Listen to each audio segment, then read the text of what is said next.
ሰላም ሰላም ቤተሰብ እንዴት ናችሁ? ወይኔ ብርዱ በጣም ይበርዳል። ግን የለበስኩት አስቡት ይበርዳል። ግን አንዳንድ እህቶቼ ከስደት መተን ምን ብንሰራ ያዋጣል ላላችሁኝ እህቶቼ ማለት ነው። በጣም ብዙ አይነት ስራ አለ ኢትዮጵያ ማለት ነው። በጣም ብዙ ብዙ ብዙ ይህን ያህል ካፒታል የማያስፈልገው ስራዎች አሉ። ለምሳሌ ለምሳሌ ግን ይሄን ቪዲዮ እስከ መጨረሻው እዩት ቤተሰብ ማለት ነው። ከዛ ደግሞ ሰብስክራይብ አድርጉኝ እና እነግራችኋለሁ። እስከ መጨረሻው ቪዲዮን ተከታተሉ። ከወደዳችሁ ደግሞ ሼር አድርጉልኝ።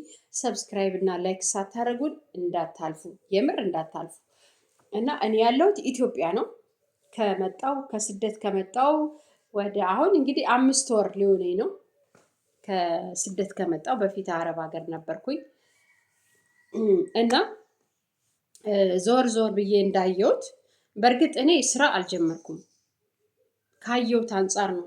ያልጀመርኩበትን ምክንያት ደግሞ እነግራቸዋለሁ። እና በቀላሉ በጣም በቀላሉ ስራ መጀመር የምትችሉበት የስራ አይነት ማለት ነው። ለምሳሌ እርጥብ ማለት ምን ማለት መሰላችሁ? እርጥብ ማለት በዳቦ የሚሰራ ሳንዱች ለምሳሌ ቲማቲም፣ ቃሪያ፣ ሽንኩርት፣ ካሮት ከዛ እሱን ትከትፉና ትቀላቅላላችሁ። ከዛ ድንች ትጠብሳላችሁ። ድንቹን ትጠብሱታላችሁ። ከዛ እነዚህን ግብአቶች አንድ ላይ ትቀላቅሉትና አንድ ዳቦ ላይ እሱን ሙልት ታርጋችሁ ማለት ነው። ሳንዱች መልክ በቃ ሳንዱች ታውቃላችሁ። ሳንዱች በሱ ስንት መሰላችሁ የሚሸጠው? 50 ብር ነው የሚሸጠው። 50 ብር ነው። እርጥብ ይባላል። ለምሳሌ ቁርስ ሰዓት ላይ፣ መክሰስ ሰዓት ላይ እንደዚህ በቃ ተማሪዎች ሲወጡና ሲገቡ ቀን አካባቢ በቃ እንደዚህ መንገድ ላይ በተለይ መንገድ ላይ ለምሳሌ አሁን የሆነ ሆቴል አለ አይደል? ይቅርታ የሆነ ሆቴል አለ። ይሄንን እንዴት እንደምትሰሩ ልንገራችሁ። በጣም አዋጭ ስራ ነው የእርጥብ የሚባለው። በእርግጥ እናንተ ይሄ አሁን የሚሰራው ካፒታል ለሌላቸው 100 ሺህ ብር በቂ ነው። በቃ 100 ሺህ ብር በቂ ነው። እንደውም 50 ሺህ ብር ራሱ ይበቃል። እውነት ለመናገር ይሄን ያልኩበት ምክንያት ምን መሰላችሁ? አንድ ስራ ሲጀመር በትንሽ ብር ነው መጀመር ያለባችሁ። ከስደት መጥቼ በቃ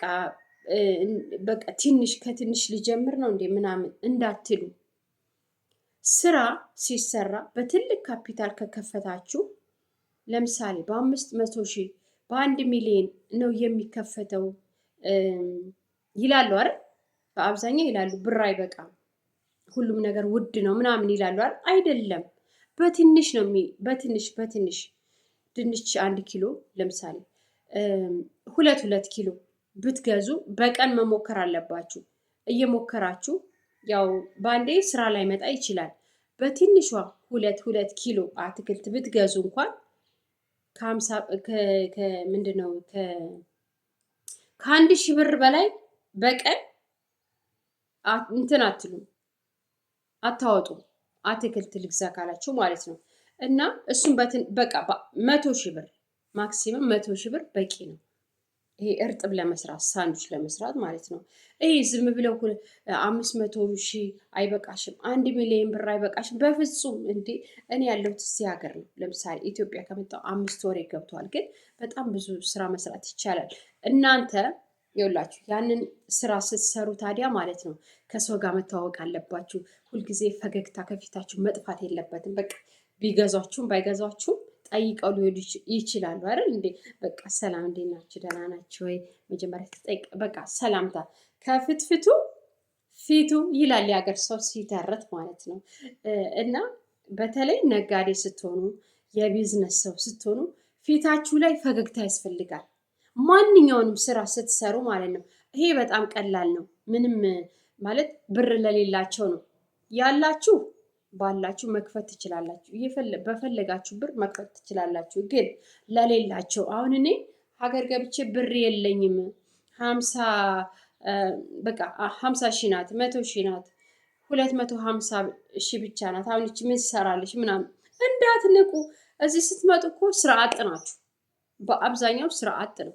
ከስንት አንድ ነው ተሳክቶለት ስራ የሚጀምረው ማለት ነው እንጂ በአብዛኛው ስትመጡ እዚህ ስራ አጥ ናችሁ። እሺ እዛ በየወሩ የምታገኙትን ደሞዝ እንዳታዩ ማለት ነው።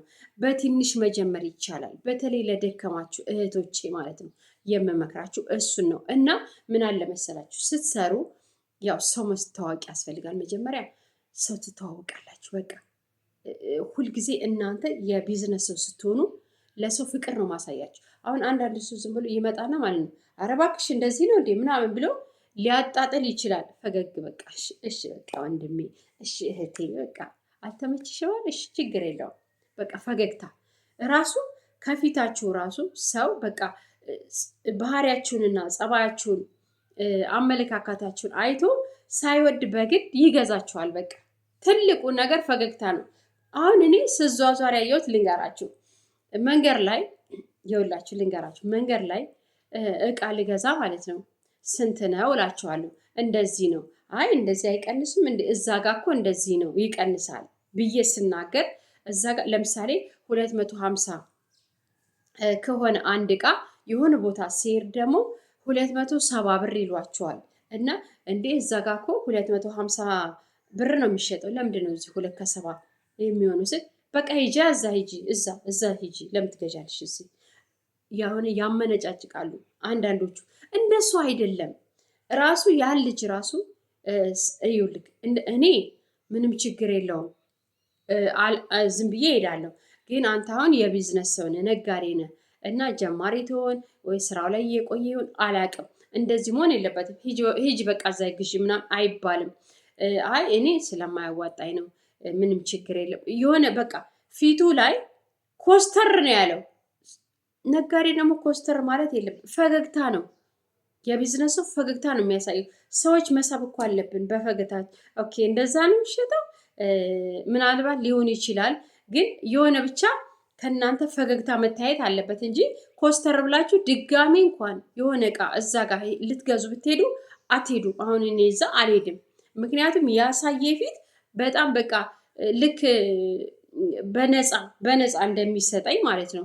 መከራከር መብታችሁ ነው። እየተዟዟራችሁ መጠየቅ መብታችሁ ነው አይደል እንዴ?